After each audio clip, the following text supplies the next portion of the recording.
All right, welcome back. Okay, so last time we've been talking about independent samples. That's where you have two different groups of people. Specifically, we were looking at men versus women, whether they like my class, men versus women, whether they were more optimistic, when we're going to go back to normal. And today we're going to talk about dependent samples. Now, dependent samples are going to look a lot like this. I asked you guys, if you guys remember all the way back, what you thought of my class before we went to online learning, and then what you thought of my class after we went to online learning. And remember, we went from 1 to 5, 5 being really, really loved the class, and 1 hated the class. So you can take a look at the data before and after. And if you notice in this sample, it's not to put anyone on blast. The reason why I put the names on is that you'll notice that I've used the same group of people for both of these groups, right? I have Kobe, for instance, 2 before, 3 after. So it looks like, hey, thanks, Kobe. You liked the class. Like, buy 1 more after we went online. Then, for example, Kylie, we dropped down. Sorry, this is your least favorite class now. But you get the point, right? It's the same group of people. This is what a dependent sample is all about. So I'm going to show you guys today how to test a claim using a dependent sample. It's slightly different, and there's going to have some weird tweaks to it. So let me show you what I mean. So here's example number 1. I claim that there is a drop in the way students think about my class since we went online. At a level of significance of 0.05, test this claim. Now, for these problems, they will always give you the raw data. They're not going to give you like, here's the mean, here's standard deviation. They're just going to straight up give you the data. So it's going to very much look like the table that I just showed you, right? Before and after, for instance, in this case. And you kind of see the next example off to the side. But how do I write an alternative for this? Now, in these problems, everything has to do about differences, okay? So I'm going to add a column, and you're going to be doing this for your problems as well. And I suggest doing these problems in Excel because that makes these problems a lot easier.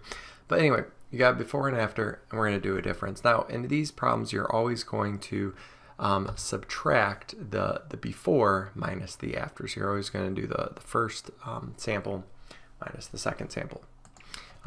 So we're going to do before minus after, and you're going to take this bottom right hand corner, drag that down, and that should do the same thing to all the others. You should already kind of know how to do that. Now, what you'll notice is, and I want you to answer this question, what do you notice about the people who increased, meaning they like it better after we went online?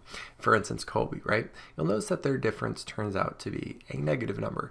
The reason this is because you're taking always before minus after, so the before number was smaller, bigger, the after number was bigger, so smaller minus bigger. You're going to get into the negative territories. Now, you'll take a look at, say, for instance, someone like Uzair, who definitely seemed to love this class before and now does not like this class. Their number, again, positive, right? 5 minus 2 is a positive number because, again, the number afterwards is smaller than the before. Then you'll notice people like Jada, for instance, who this has not changed her experience at all. 4 minus 4 is 0. You'll notice there's ones like that. For instance, Lizzie, 3 and then 3. So the difference being 0. So there's really 3 types of things going on here. There is, I've subtracted a bigger number and now my difference is negative. I've subtracted a smaller number, meaning that there's been a decrease. And now my difference is positives, for instance, like this cluster of numbers here. Or there's been no change, and then that means the difference is a 0. So the claim, the alternative, and the null hypothesis is really all hovering around differences and their relationship to 0. So let me show you real quick what my null and alternative is, and then I'll try to explain it a little bit. So my alternative hypothesis is going to be the mean difference, and the mu d stands for mean difference, is greater than 0. What that just pretty much means is my claim is that these differences are going to be positive numbers because I think that there is going to be a decrease or a drop in the way people think about my class. So if you look at any of these ones that had a drop, for instance, Marcus, right, had a 1 point drop. 4 minus 3, it's a positive 1. You notice anyone with increases, again, Briash and A, Quentin, these are all negative differences because there was a bigger number subtracted from the smaller number. So that is how you write these claims, is that in this case, if there was a decrease, that the mean difference is going to be positive. So obviously this is going to be my claim. The opposite of that would be less than or equal to, and I would then go on with the rest of my problem. So a quick little side note that you should jot down is keywords here. So my example, for instance, is that there was a decrease, right? So that would mean that my difference is going to be positive numbers. Now, if the claim is something about an increase or something is getting better, that usually will mean that the mean difference is going to be a negative number. So this would end up being what your claim would be. This would, again, be an alternative because there's no equal sign. Now, the other two popular ones is that the claim is there is no change. That would mean that the number is same both before and after. So your mean difference would be equal to 0. And then lastly, usually sometimes people want to know, is there a change? Doesn't matter if it's increase or decrease. Is there a change? And that would be a mean difference of not being 0. So it doesn't matter if it's negative or positive, you just don't want it to be 0. Now, you might be wondering, well, what about greater than or equal to, less than or equal to?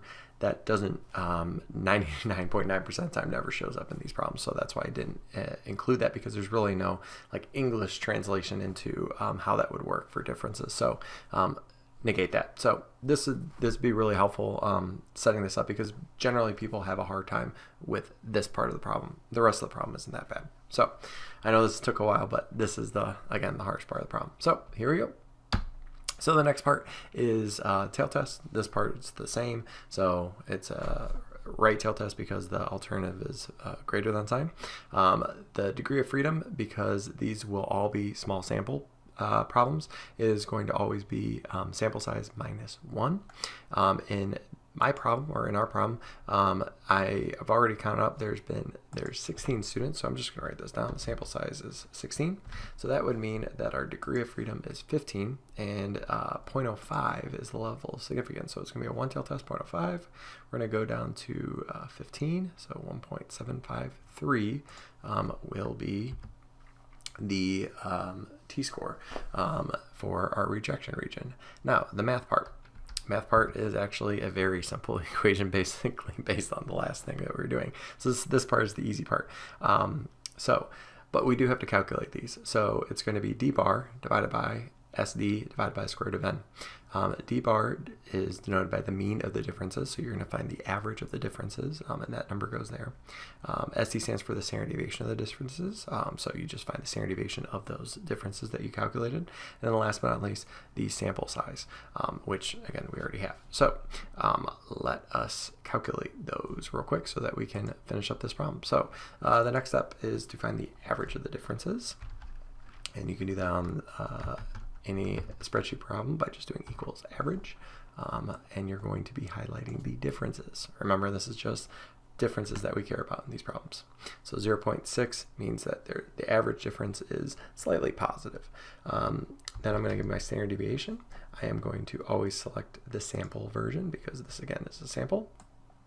This isn't my whole class, by the way, because not everybody turned in that attendance task. Whoopsie doops. And then last but not least, we got our sample size is 16. So our average difference, or d bar, is that, and then the standard deviation of the differences is that.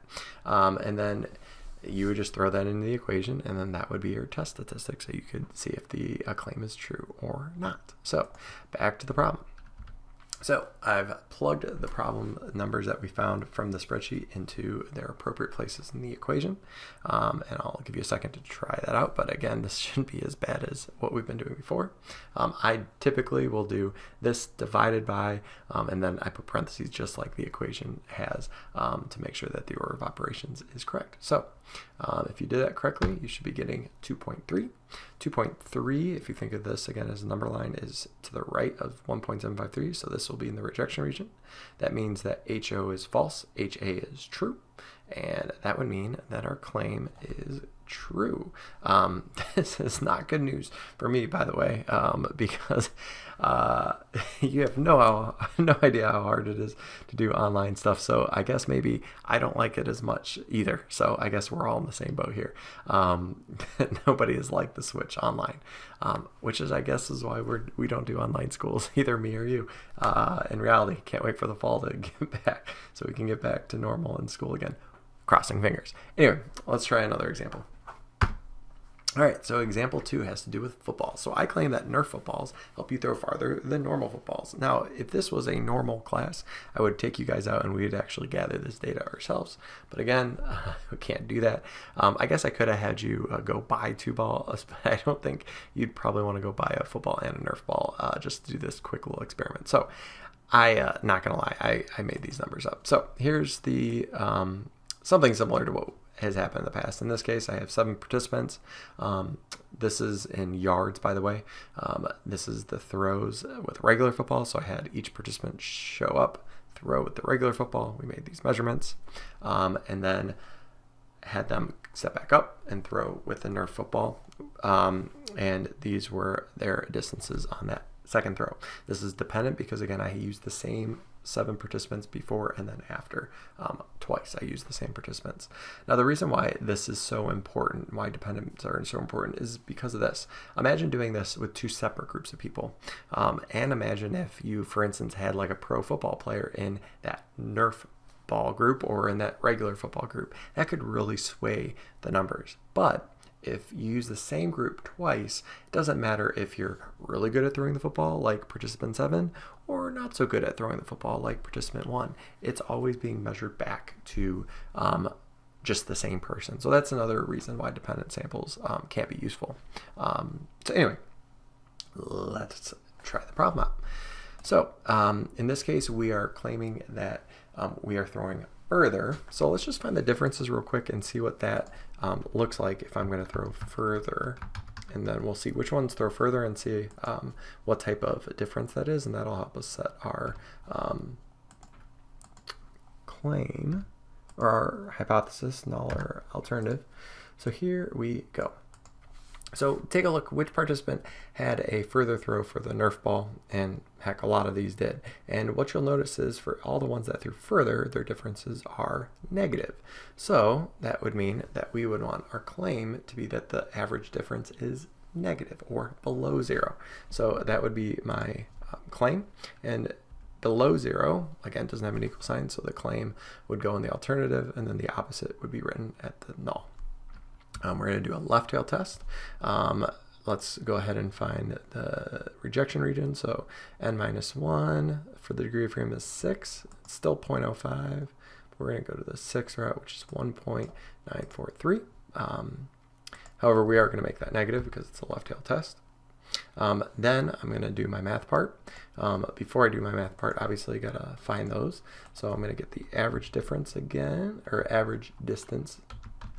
So you're going to do average, we're going to find the mean of the distances, so negative 2.4.